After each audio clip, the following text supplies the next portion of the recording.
You remember the night because the air itself felt restless. The kind of July heat that clung to your shirt long after the sun went down, heavy with dust and the faint smell of cut grass.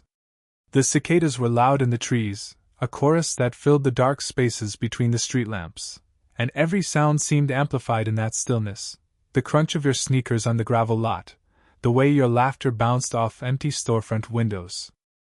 The four of you walked together, a little too loudly, a little too free, as though the night belonged to you. 17 meant curfews you didn't always obey, meant summer stretching endlessly, meant the kind of confidence that only exists when you don't yet know how fragile life can be. You were heading to the only place still awake at that hour, Miller's Diner. The neon sign buzzed faintly, its pink and blue glow flickering across the chrome siding. The "Open 24 hours" letters blinked unevenly, one corner burned out so that the word hours seemed to stutter. The light washed over the parking lot, catching the hood of a parked car and throwing long reflections across the windows. To you, it looked almost alive, like the building itself was waiting. Evan walked ahead, whistling some rock tune half out of key, his jacket slung carelessly over one shoulder. Lisa lagged behind, rolling her eyes at him, though you caught the smile she tried to hide. Mark shoved your shoulder as you walked, daring you to race him to the door, but none of you actually broke into a run. You wanted to savor it, that moment of being young together, safe. The bell above the door jingled as you stepped inside. Cool air hit you, carrying with it the smell of frying grease, coffee grounds, and the faint sweet note of vanilla milkshakes. The place was almost empty, just a trucker hunched at the counter, a couple finishing pie in a corner booth. The jukebox in the back played low, a tune already a decade old, crackling through the speakers. Marie, the waitress who'd worked there for as long as you could remember, looked up from behind the counter. Her hair was pinned in its usual neat style, her eyes ringed with tiredness, though she smiled when she saw you. "Corner booths free," she said, and her voice carried the kind of warmth you didn't notice until much later. You slid into the red vinyl seat, the material sticking faintly to your arms. The others crowded in, laughter bubbling as Evan banged the table with mock drumbeats. Lisa swatted him with a straw wrapper, Mark groaned dramatically, and you found yourself smiling, the scene caught in the glow of the overhead lamp. Marie came by with her pen poised. "What'll it be tonight?" "For burgers, for shakes, and fries for the table," Evan announced before anyone else could speak. Lisa rolled her eyes. "You don't speak for me. You'll thank me when you're too busy stealing my fries," Evan shot back, grinning. Marie scribbled quickly, tore the slip from her pad, and set the check at the edge of the table before moving back toward the counter. The paper fluttered slightly in the draft from the ceiling fan, its numbers glinting in the light. Time blurred in the diner the way it always did. The golden lamps above the booths hummed faintly, casting warm circles of light that left the rest of the room in shadow. The jukebox changed songs, soft and nostalgic. The trucker left, the couple finished their pie, and you barely noticed. Your world was the booth, the friends across from you, the sound of your own laughter echoing in the chrome and tile. The food came quickly. Marie slid plates across the table with practiced ease, burgers steaming, fries crisp, milkshakes sweating in tall glasses. Evan clapped his hands together like a prayer, Lisa groaned, and Mark muttered something about the best midnight meal in America. You remember the glow of the ketchup bottle under the light, the way it looked almost like stained glass. You remember Evan's voice teasing, bouncing off the booth's walls. You remember Lisa stealing fries off your plate when she thought you weren't looking, Mark pretending to be above it all while grinning at the joke. It felt endless. The kind of night that should have lived only as a fond memory. But then the air shifted. The diner grew quieter, though you couldn't say when. The jukebox hummed on, but the notes felt distant. Marie's footsteps faded into the kitchen, and the clang of dishes ceased. The lamps hummed louder in the silence, their circles of light suddenly too sharp, too isolating. You glanced around. The counter was empty now. The couple's booth was vacant. Even the trucker was gone. It was just the four of you, or so you thought. When you looked back to the table, Evan's burger sat untouched. His milkshake had barely melted, the straw still upright. His jacket was draped across the seat, sleeve brushing the floor. But he wasn't there. The bathroom door was open. The bell above the front door hadn't rung. The night outside pressed silent against the glass, the neon sign buzzing faintly, its glow flickering across the chrome napkin holder. And then you saw the check. Marie's handwriting neat and steady. 4 burgers. 4 shakes. 4 fries. The total circled at the bottom. But there were only 3 of you now. At first you laughed, because that was what you always did when Evan pulled a stunt. You leaned across the booth, expecting him to jump out from under the table, grinning at his own joke. Lisa rolled her eyes, muttering about how predictable he was, while Mark scanned the floor with a smirk. But the space beneath the booth was empty. His sneakers weren't there. His voice didn't rise with a punch line. "Evan?" Lisa called softly, as though speaking too loud might shatter something delicate. Her eyes darted toward the bathroom. Mark slid out of the booth, stretching theatrically, trying to keep the mood light. "He probably went out back. Smoke, maybe." But there was hesitation in his voice, a crack beneath the casual words. You followed, your sneakers squeaking faintly against the tiled floor. The bathroom door hung open, the dim light inside casting a dull glow across the checkered tiles. You pushed it wider, half expecting him to jump out. But the stalls were empty, sinks dry, mirrors streaked with soap scum. No Evan. When you turned back, Lisa stood in the doorway, arms folded tightly across her chest. The neon sign outside flickered through the window behind her, painting pink and blue across her worried face. "He wouldn't just leave," she said. Mark shrugged, though his eyes shifted quickly toward the front door. "Maybe he wanted to mess with us." But you knew. Evan liked attention, but he never left without the last word. And his jacket, he never went anywhere without it. Back at the booth, the food sat cooling under the lamp's relentless glow. Evan's burger was still whole, his milkshake sweating into a small ring of condensation. The check lay neatly on the table, numbers circled as if mocking you. 4 meals. 4 friends. 4 shadows. "Marie?" Lisa's voice cracked slightly as she called toward the counter. The waitress appeared from the kitchen, wiping her hands on her apron. "What is it, hon? Did you see Evan leave?" Lisa asked. Marie frowned, glancing toward the door as if to check. "No. I've been in the back for a few minutes." "Why? Is something wrong?" Mark spoke quickly, sharper than he meant to. "Our friend's gone. He was just here." Marie's eyes narrowed, concern flickering but not quite settling. "I would have heard the bell. That door squeaks. Can't miss it." Her words hung in the air, heavier than you wanted them to be. The lamps hummed, the neon buzzed, and yet nothing broke the silence filling the diner. You spilled out into the parking lot, the night pressing hot and close. The single street lamp flickered above, casting a pale halo onto the gravel. Shadows of the 3 of you stretched long, broken by the uneven stones.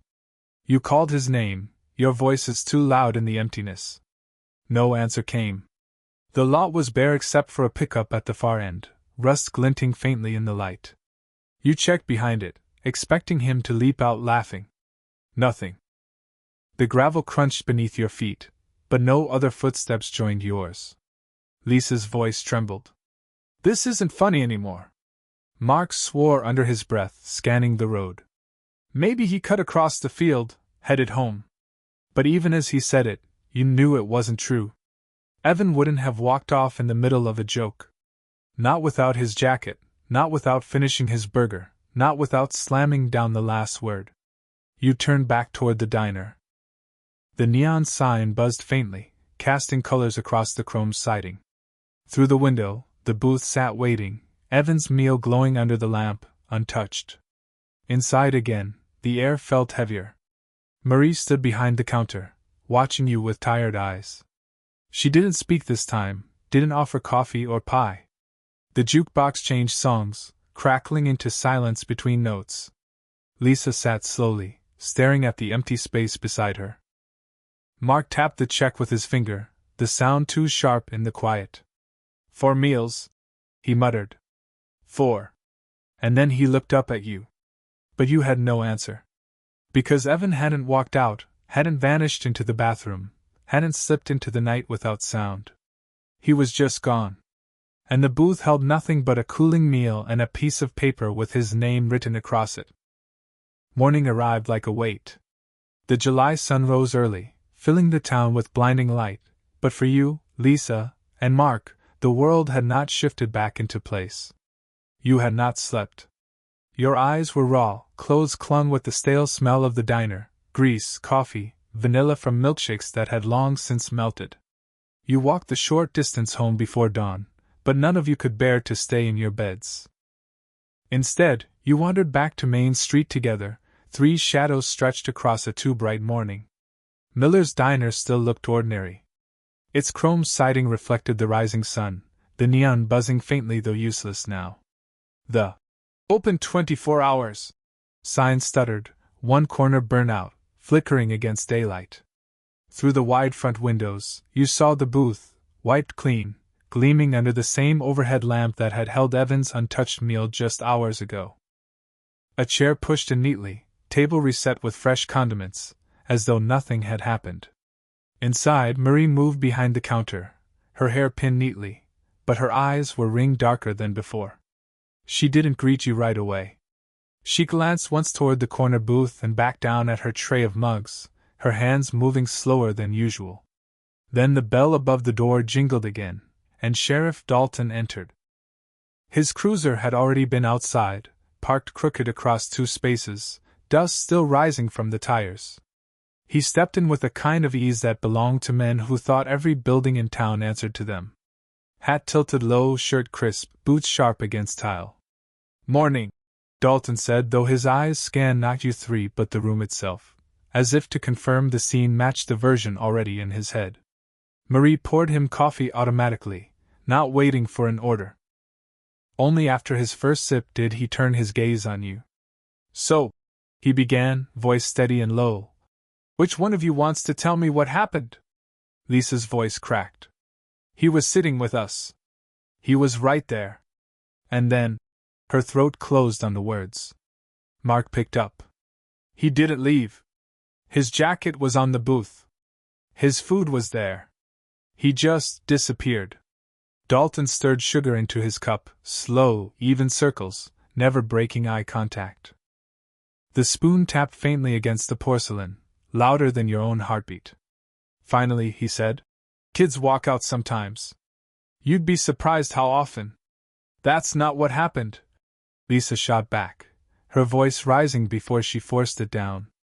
"I didn't hear the bell. None of us did." Marie stepped forward then, wiping her hands nervously on her apron. "I didn't hear it either. And you know that door. It squeaks every time." Dalton's eyes flicked toward her, not sharp but heavy, and she faltered. He returned his gaze to you. "People miss things. Late nights, tired eyes. Doesn't mean he didn't step out." Mark bristled.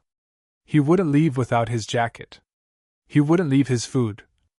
Dalton raised a hand, calm but final, like a teacher closing a lesson. "I'll file it. We'll call it a runaway. Happens every summer. Young men chasing adventure, thinking the city's calling them. Best not to stir panic." You opened your mouth, but Dalton's gaze landed square on you. Not hostile. Not warm.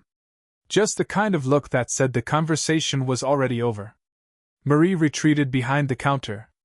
Her lips pressed in, her shoulders set low. She didn't speak again. Dalton finished his coffee in silence. When he set the mug down, the sound echoed across the diner like a gavel. Then he left, boots heavy, bell jingling, cruiser engine rumbling back to life. By midday, the story had already shifted. At the grocery, Mrs. Harlan leaned close to her neighbor, whispering that Evan had been restless, that she'd heard him talk of leaving town. At the post office, Mr. Peters muttered that he'd probably borrowed a car, headed north to the city. On your walk back past the schoolyard, someone you didn't even recognize said his parents had always had trouble with him, that maybe he'd gone looking for Better company. Everywhere, people repeated it, a runaway. None of them had been there that night. None of them had seen the empty booth, the untouched burger, the jacket still draped over the seat. But Dalton's word carried farther than your silence ever could. Even Marie, when you returned to the diner that afternoon, avoided your eyes. She moved quickly, filling coffee, wiping tables, not slowing when you lingered at the counter. When Lisa tried to ask again, "You didn't hear the door, right?" Marie just shook her head, lips pressed tight, as if she no longer trusted what she'd heard. The jukebox played a cheerful tune, tinny and false. That evening, you went back again, all three of you, restless, refusing to stay home. The booth was full now, a family of four eating quietly under the same golden lamp.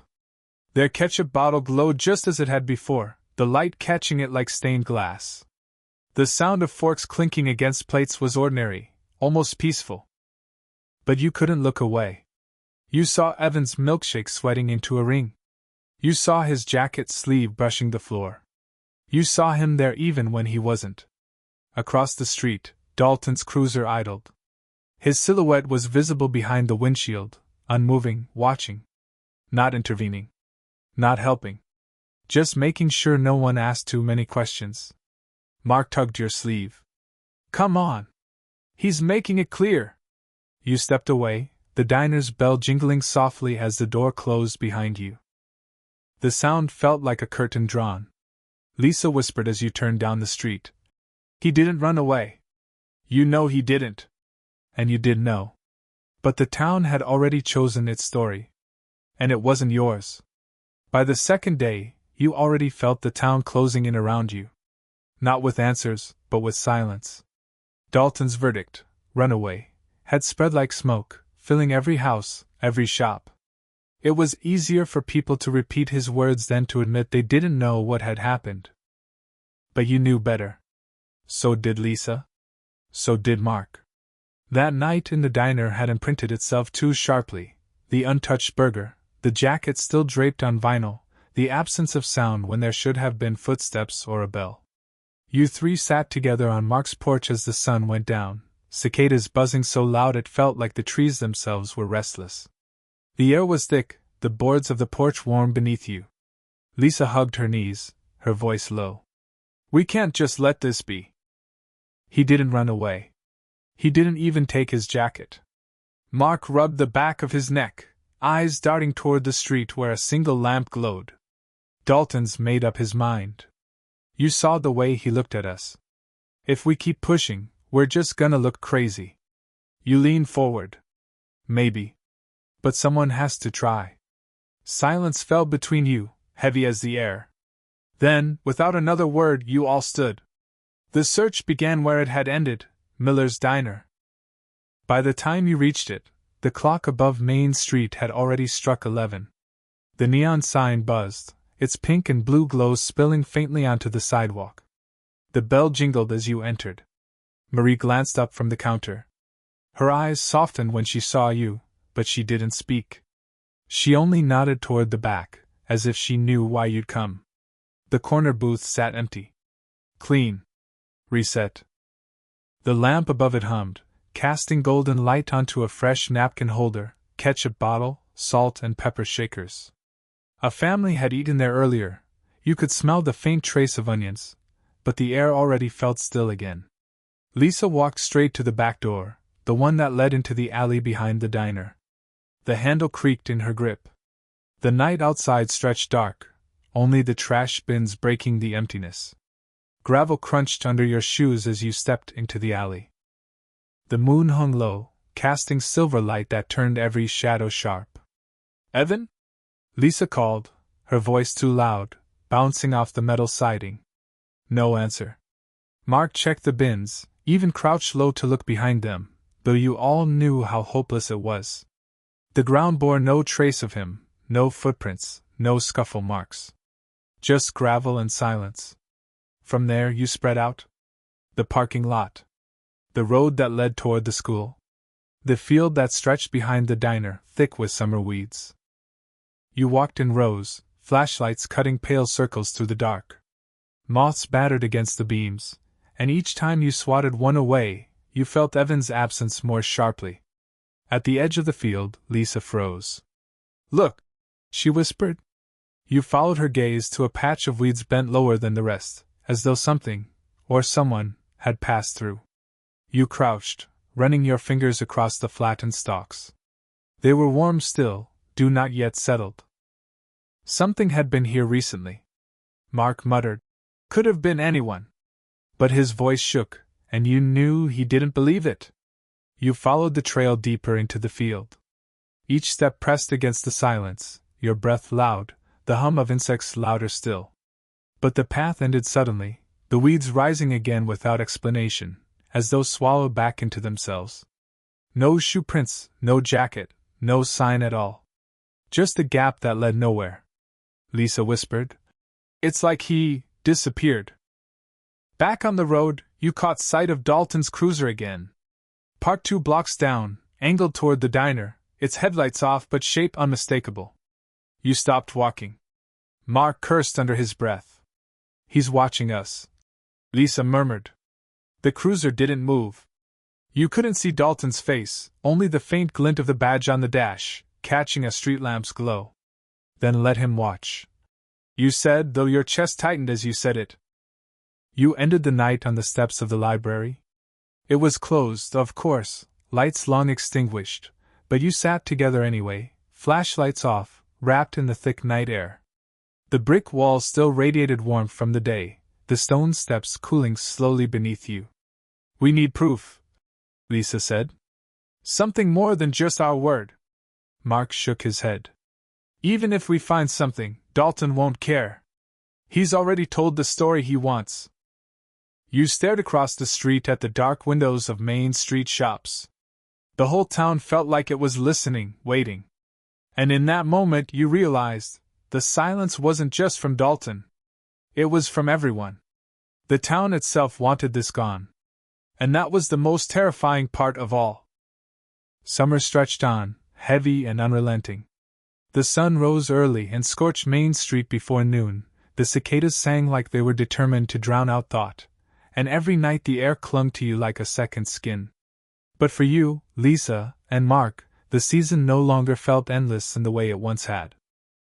It felt stalled, as though the town itself had stopped breathing on July 12th, caught in the space between the laughter of 4 friends and the silence that followed when only 3 walked out. The absence of Evan hollowed everything out. Every routine felt thinner, every sound sharper. You 3 still gathered, on porches, in the park, near the school, but the laughter was fractured, forced, the kind of laughter that covered silence instead of filling it. And every time you sat down in Miller's, no matter where, your eyes drifted toward the corner booth. It looked ordinary, reset again and again, napkins stacked, condiments arranged neatly, the lamp humming above. But to you, it had become a wound. You couldn't look at it without seeing his untouched burger cooling under the light. The town, meanwhile, adjusted with frightening ease. Dalton's verdict had hardened into fact. Runaway.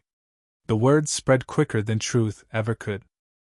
By the first week, people spoke of it as though it were inevitable. At the grocery, Mrs. Harlan told her neighbor that Evan had been restless for months, that she wasn't surprised he'd finally gone. At the barber shop, you overheard an older man mutter that boys like him always bolt, thinking they're too big for this place. At Sunday service, the pastor mentioned the danger of straying youth, his eyes landing briefly, unmistakably, on your pew. Lisa bristled every time. She would mutter sharp retorts under her breath, but never loud enough to challenge them directly. Mark, who once spoke as quickly as Evan, now kept his words to himself, his eyes heavy, fists shoved deep in his pockets. And you felt sick. Because you knew what you had seen, a jacket left behind, a burger untouched, a bell that never rang.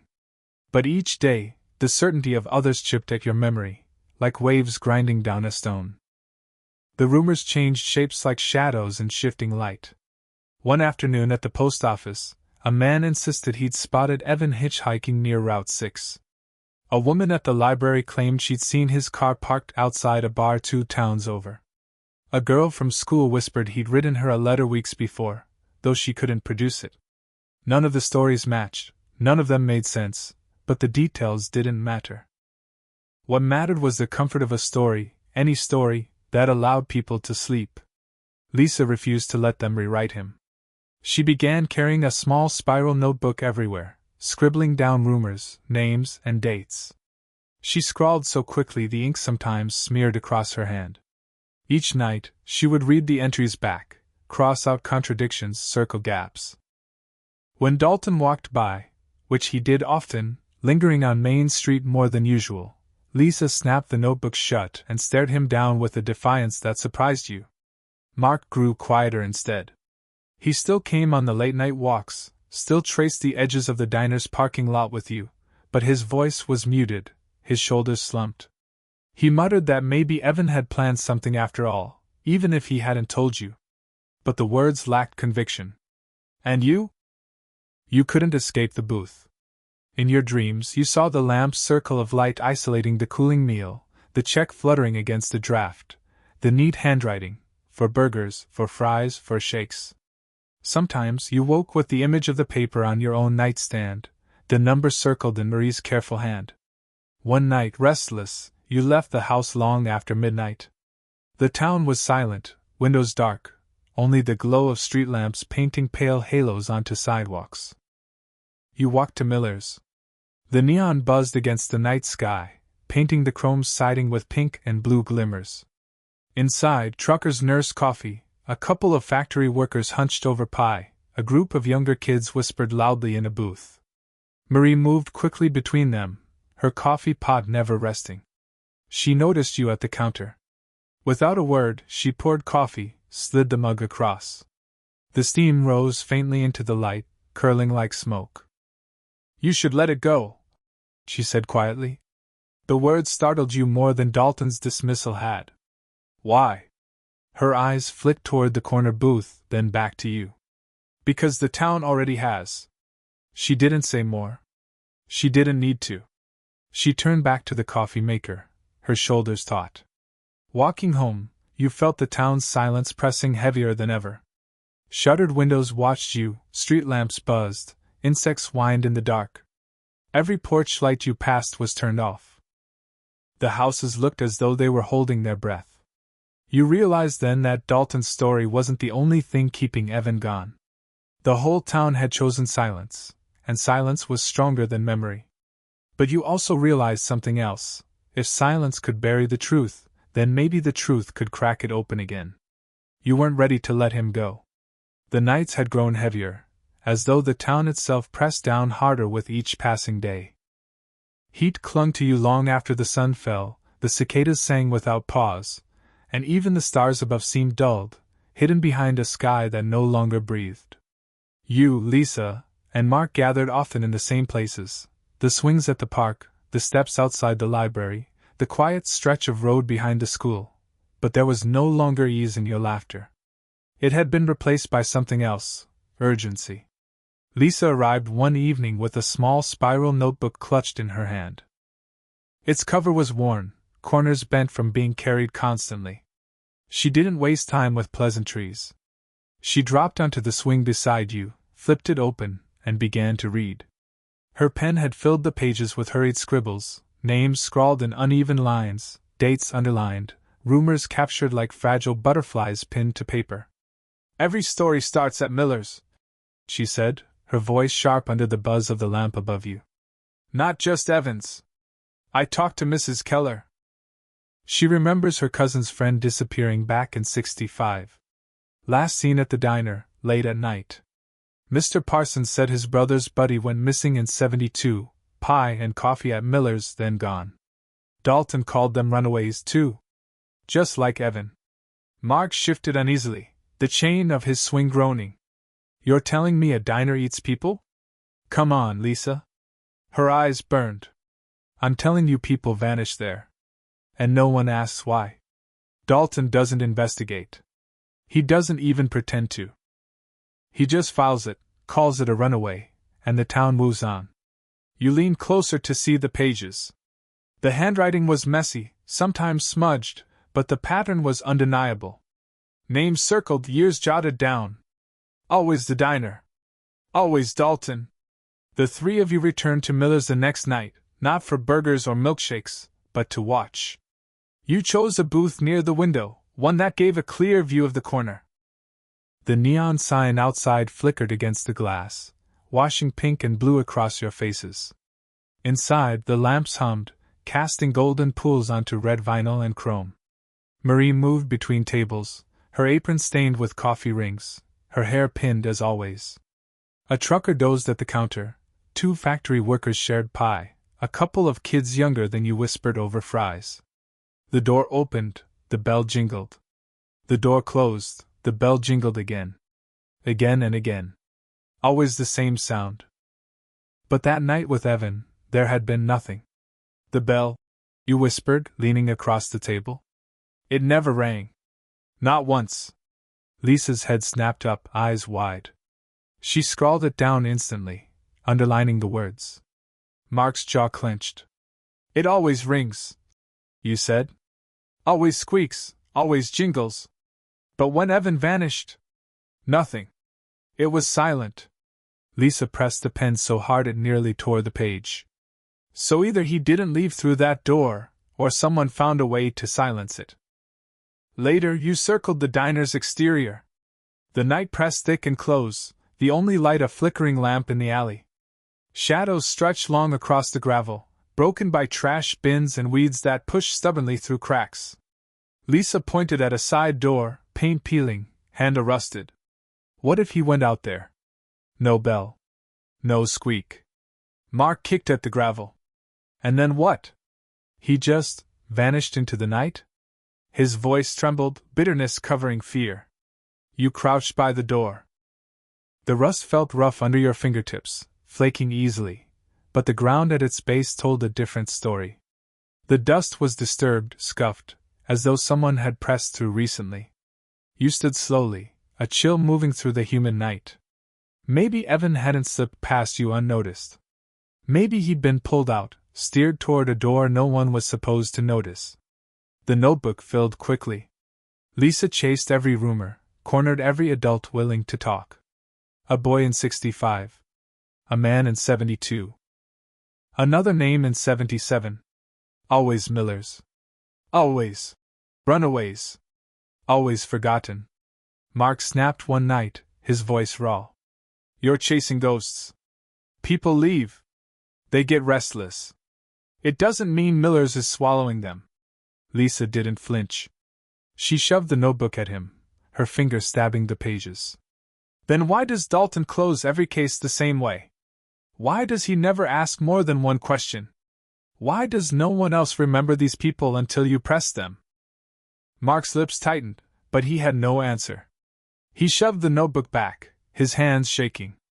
The silence stretched. Crickets screamed in the distance. The street lamp above hummed, its glow trembling faintly as though even it knew what you were uncovering. You began to see the diner differently. It wasn't just chrome siding and neon lights. It was a mouth. A place that lured people in with the promise of warmth and pie and bottomless coffee, only to let some slip away, erased under the hum of lamps and the shuffle of Dalton's papers. And the town accepted it. Over and over again. Evan's name was just the newest entry in a notebook that shouldn't have had so many pages filled. And the most terrifying part? You had the sickening sense that even if you proved it, no one would listen. 7 years is supposed to be long enough for wounds to fade. At least, that's what people say when they don't know how silence lingers. For most, July 12, 1979, had become a page turned in the town's history, folded and tucked away behind more recent headlines. A new grocery opening, a church fundraiser, a fire at the mill that everyone could gossip about without guilt. But for you, the memory never softened. It waited patient and whole, like something caught in amber. And when you drove back into town in the fall of 1986, the first thing you saw was that nothing had changed. The streets looked the same, cracked sidewalks lined with stubborn weeds, storefronts sagging under paint that peeled in curling strips, the same hardware store sign tilting precariously to the left. Even the barber's pole in Jenkins' shop window spun with the same weary slowness. Time had moved forward everywhere else, but here it had clung stubbornly to the past. You had changed, though. College had reshaped your voice, work had broadened your shoulders, and the years had set a faint heaviness behind your eyes.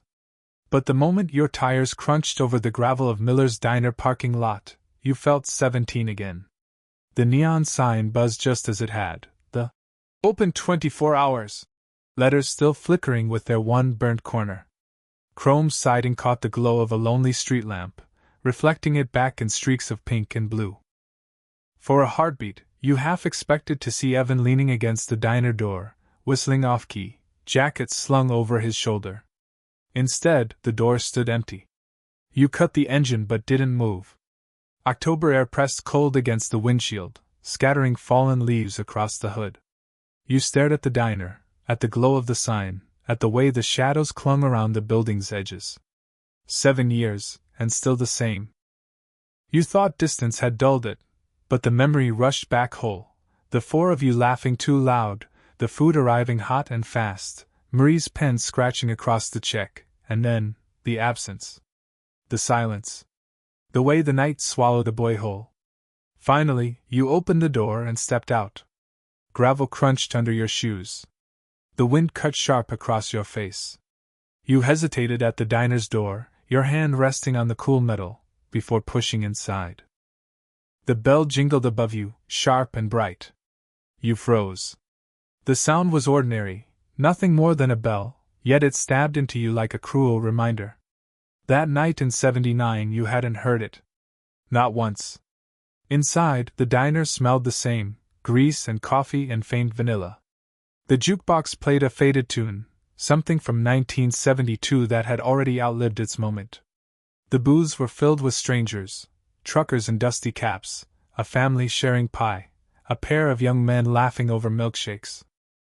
The world had moved on, but your eyes sought only one place. The booth. Red vinyl.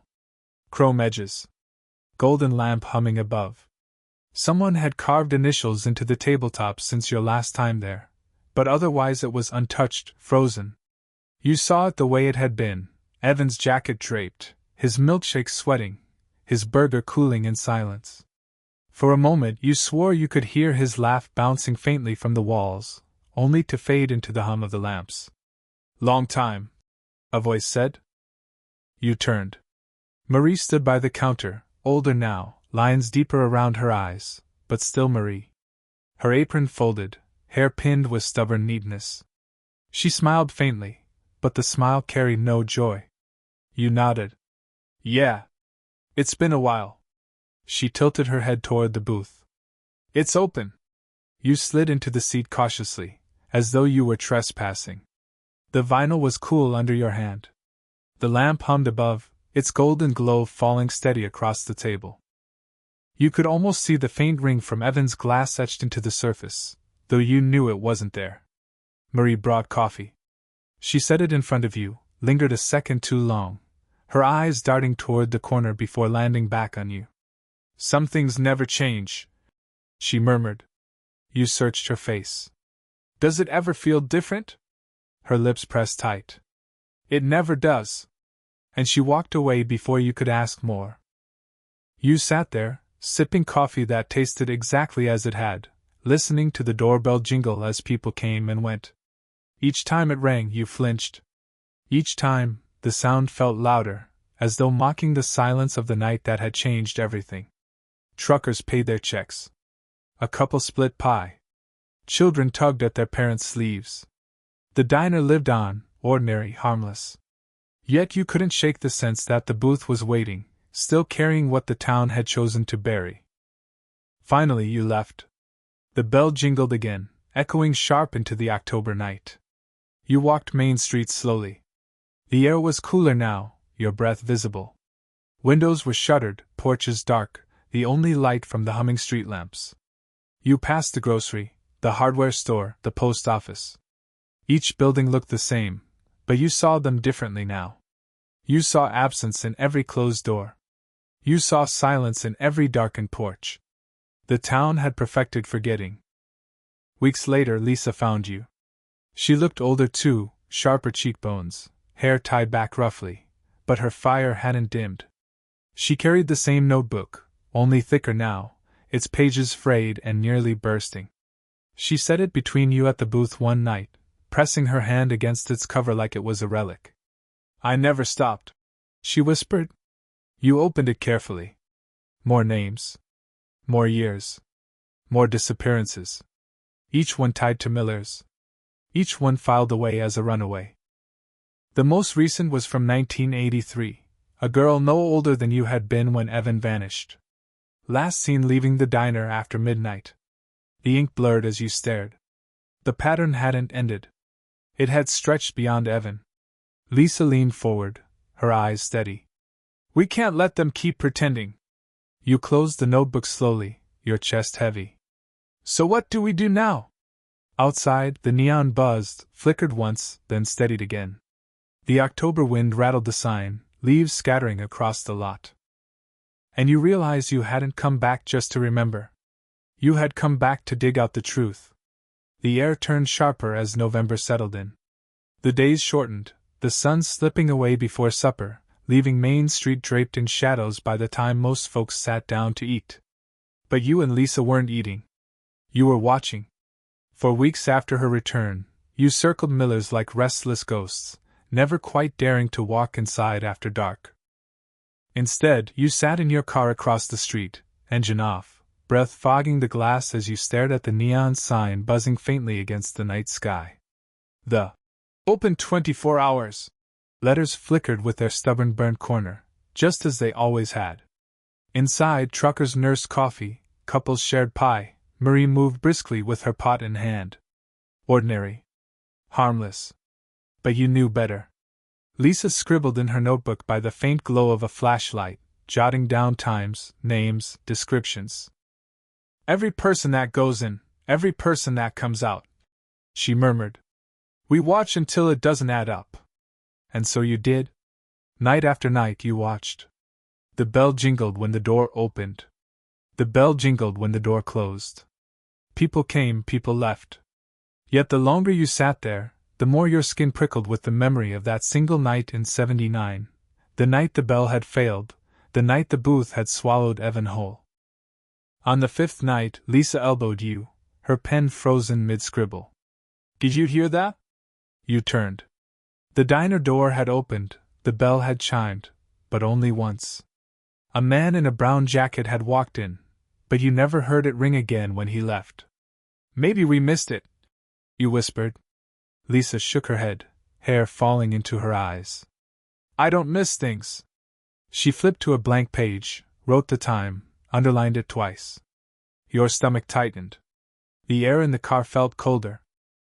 You started the engine just long enough to chase off the frost on the windshield, then shut it off again, plunging you back into silence. Across the street, the neon buzzed, steady and indifferent. 2 nights later, you worked up the courage to step inside. Midnight had passed, the diner quieter than usual, only 2 booths filled. Marie looked up, startled, then forced a tired smile. Coffee? Lisa nodded. You followed her to the corner booth, the same one, though every muscle in your body resisted. Sitting there felt like sitting in a scar. The lamp hummed overhead, the golden glow painting sharp edges across the table. You stared at the surface, remembering the untouched burger, the jacket sleeve brushing the floor, the milkshake sweating into a ring. Marie poured coffee, her hands steady. But her eyes lingered. You shouldn't be here this late, she said softly. Why not? Lisa asked, her tone sharp. Marie hesitated, lips pressing tight. Because nothing good happens after midnight in this place.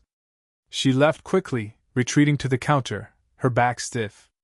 Lisa scribbled the words down. You watched Marie move, her shoulders hunched, her every glance skimming the booth without ever landing on it. At 1:30, the bell above the door jingled. A man stepped in, tall, thin, wearing a cap pulled low. He slid into a booth, ordered coffee, sat alone. You and Lisa watched him over the rim of your mugs. He stayed less than 20 minutes, then left. But the bell never rang when the door closed behind him. The silence was so sharp it cut. Lisa's pen scratched frantically across the page, underlining the moment again and again. There. You heard it this time. Your chest tightened. The lamp above buzzed louder, or maybe your ears were ringing. You glanced toward the counter, toward Marie. Her face was pale, her hands gripping the coffee pot too tightly. She had heard it too. But she didn't move, didn't speak. Later that night, you and Lisa stepped out into the parking lot. The November wind cut through your jackets, carrying the faint smell of fried grease and exhaust. The gravel crunched under your shoes as you walked to the side of the diner, toward the rusted door you'd studied years before. It looked the same, peeling paint, rusted handle, but the dust at its base had been disturbed again, faint footprints pressed into the gravel. Lisa crouched, ran her hand across them. Fresh, she whispered. You stared at the door, at the dark line of shadow around its edges. It's not just the front. This is how they vanish. Lisa closed her notebook with a snap. Then we come back. We wait here, not across the street. We catch it. That became your new routine. Night after night you returned to Miller's. Sometimes you sat inside, watching the booths, pretending to drink coffee until your stomach churned from the taste. Sometimes you waited outside, in the shadows near the alley, your breath steaming in the cold, your ears tuned to every sound. And every time the bell failed, every time the silence stretched, your conviction grew heavier. Evan hadn't run away. He hadn't slipped past you unnoticed. He had been pulled into something larger, something older. The diner wasn't just a building. It was a mouth. One night, near closing, you and Lisa lingered too long.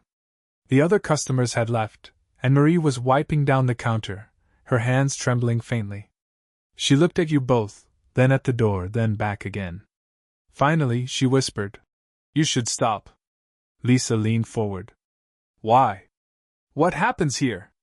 Marie's eyes glistened, but her voice was steady. "Some things don't want to be seen. And some truths don't want to be spoken." She turned back to the counter, scrubbing harder, as though the words themselves had stained the surface. You exchanged a glance with Lisa. Either of you spoke.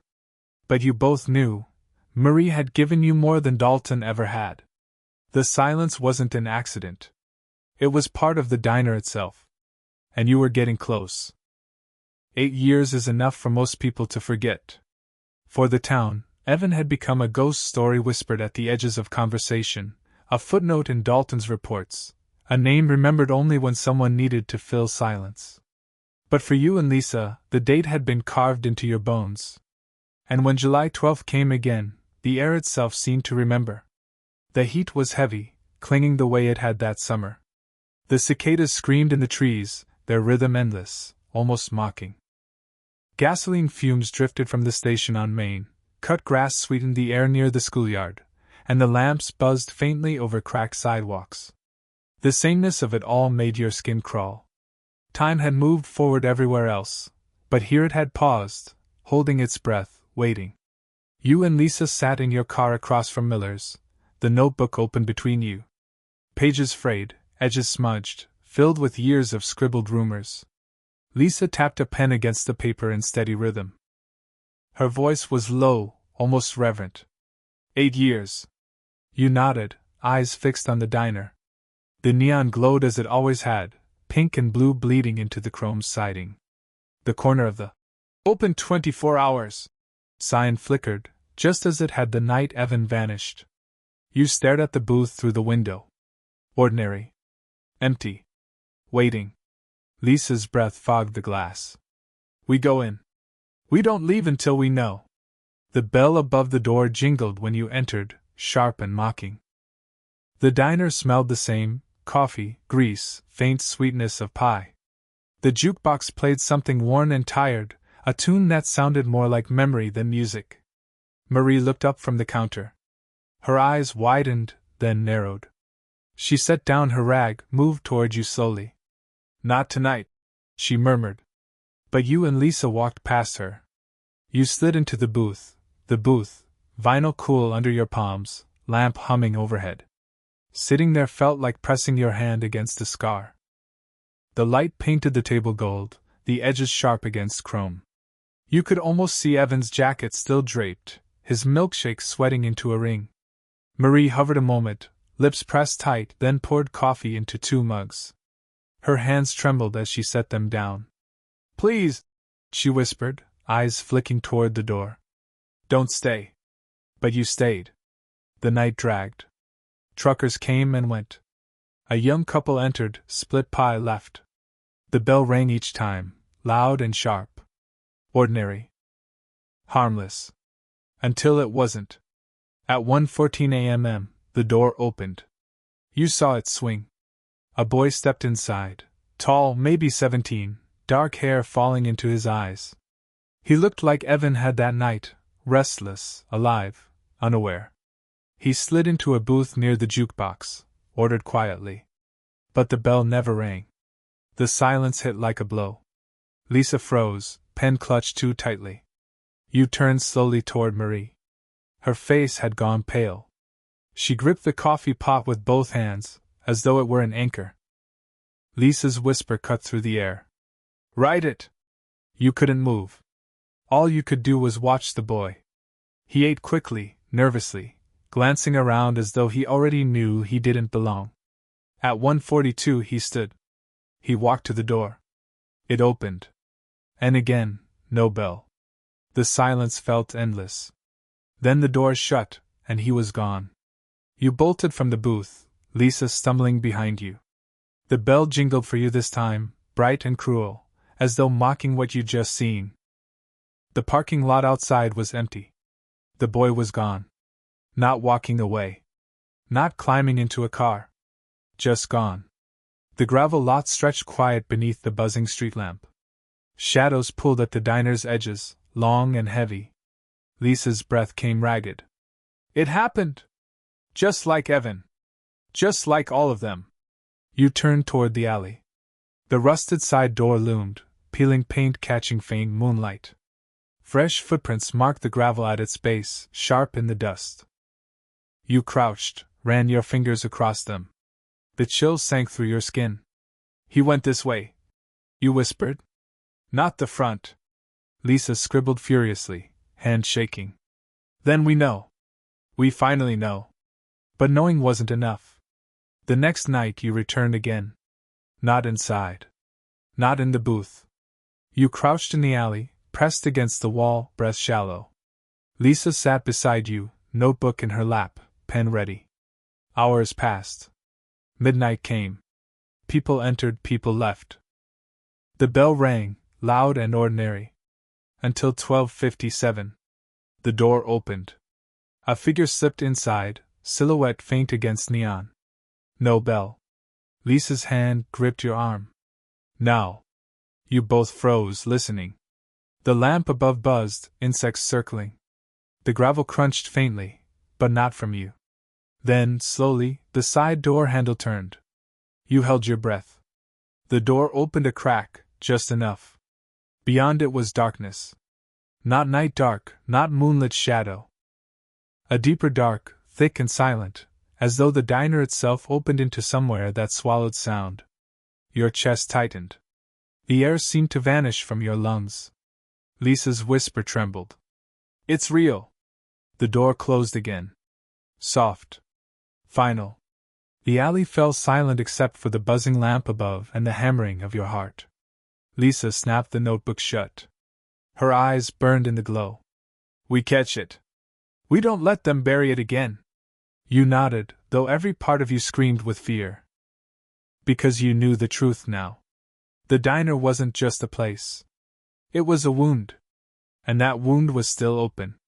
The week after the anniversary, the town carried on as though nothing had shifted. People still bought bread at the grocery, still pumped gas at the station, still murmured gossip about gardens and Sunday services. But for you and Lisa, the world had tilted. Once you had seen the diner open its wound, the doors swinging into a darkness deeper than night, the silent swallowing sound, you couldn't unsee it. Lisa's notebook had grown frantic, pages filled with hurried scrawls. Times, dates, descriptions, underlines, arrows, whole margins blackened with ink. She barely slept. You barely ate. Every night you returned to Miller's, circling it like moths around a lamp. Marie avoided you now. When you entered, she set coffee down without words, her eyes downcast, her hands trembling faintly. It wasn't fear of you. It was fear of what you were forcing into the light. On the fifth night, Lisa slammed her pen down against the counter, her voice breaking the hush of the diner. "Why do you stay here?" she demanded of Marie. "You've seen it. You've heard it. Why keep serving coffee like it doesn't happen?" The room went still. Only the hum of the lamps filled the air. Marie's jaw tightened. She leaned forward, her voice low, dangerous in its calm. "Because people need a place to go. Because if the diner closed, they'd have to admit what it is. And no one wants to do that." Her eyes lifted then, sharp and wet at the edges. "Do you?" Lisa's lips parted, but no sound came. You felt the words land in your chest like a stone. That night you didn't go home. You parked across from Miller's, watching as the neon buzzed against the dark. At 1:23, the bell failed again. A man entered, stayed 15 minutes, then vanished without sound when he left. You leapt from the car, sprinted across the street, but the lot was empty. Gravel lay undisturbed, except for a faint trail toward the alley. The side door stood ajar. Lisa grabbed your sleeve, whispering, "This is it." You pushed it open. The air inside was colder, though July heat pressed heavy outside. A narrow hallway stretched ahead, lined with metal shelves stacked with supplies. Flour bags, canned beans, boxes of napkins. Ordinary. Too ordinary. But halfway down, the sound dropped away. Not silence, something sharper. A cut, as though the world had been sliced and the noise had bled out. Your footsteps muted. Lisa's breath vanished from your ears, though you saw her chest rise and fall. At the hallway's end stood another door. Not rusted, not peeling. Smooth. Dark. Its surface gleamed faintly in the lamplight, though no handle marked it. You reached out. Your hand shook. The air around it seemed to resist, thicker than it should be. When your fingertips brushed the surface, a chill flooded your arm. Images flashed, Evan's laugh, his jacket draped across the booth, his hand lifting a milkshake, his eyes catching yours one last time. And then gone. Lisa yanked you back. "Don't." Her voice was hoarse. "If we open it, we don't come back." You stared at her. Her notebook was clutched tight to her chest, pages fluttering as though stirred by a wind that didn't exist. Her eyes glistened. This is why Dalton calls them runaways. This is why the town pretends. Because it's easier than admitting there's something here they can't fight. The door pulsed faintly, as though it had a heartbeat. You stumbled back into the alley, gasping for air. The lamp buzzed above, weak and golden. The diner's hum returned, jukebox faint through the walls, bell jingling as someone ordinary entered. The world reasserted itself, ordinary and cruel. Lisa pressed her notebook into your hands. "We write it down. All of it. Every time. Every name. If they won't listen, at least we'll know." You nodded, though your chest ached. The truth wasn't meant to be carried. But you carried it anyway. The weeks that followed blurred. You stopped going inside. You sat in your car across the street, watching.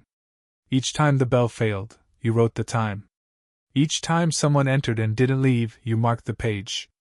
The notebook grew heavier, thicker, until it felt more like a ledger than a diary. The town didn't ask questions. Dalton didn't knock on your door. Marie kept pouring coffee. People whispered their runaway stories, repeated them like prayers, choosing comfort over truth. And Evan's name faded further, a shadow swallowed by the silence. One night in late August, Lisa closed the notebook for the last time. Her voice cracked as she spoke. "We can't stop it. But we can remember." You looked at her, at the exhaustion in her face, at the fire still burning in her eyes. "Then that's what we do." You turned toward Miller's. The neon buzzed, its glow steady, as though nothing beneath it had ever stirred. But you knew better. The diner was a wound. And wounds left untreated don't heal. They fester. They wait. And Miller's diner was still waiting.